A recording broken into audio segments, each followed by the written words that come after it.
एक बार की बात है, एक आरामदायक रसोई में ओगी नाम का बिल्ली खिड़की की सिल पर सो रहा था। लेकिन उसे यह नहीं पता था कि तीन चतुर तिलछट्टे जोई, डीडी और मार्की अपनी बड़ी चोरी की योजना बना रहे थे। उनका लक्ष्य ऊंची शेल्फ पर रखा बिस्कुट का डिब्बा।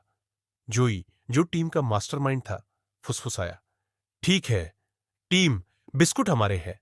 हमें सिर्फ एक मौका मिलेगा तो इसे सही से करना है। डीडी, जो हमेशा ज्यादा उत्साही रहती थी, ने दोनों हाथ ऊपर उठाए। मार्की, जो थोड़ा अव्यवस्थित था, पहले ही काउंटर पर चढ़ने की कोशिश कर रहा था और एक चम्मच से ठोकर खा गया।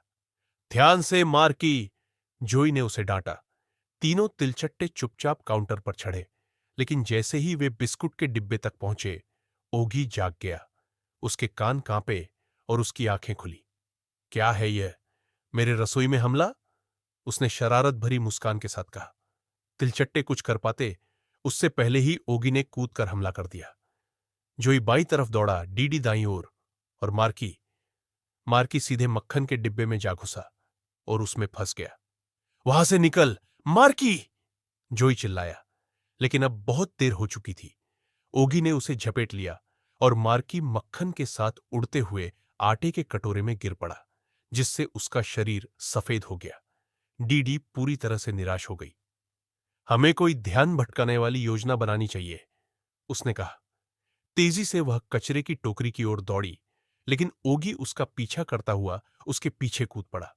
उसने एक शानदार थट की आवाज के साथ कचरे की टोकरी में कूदकर उसे फंसा लिया।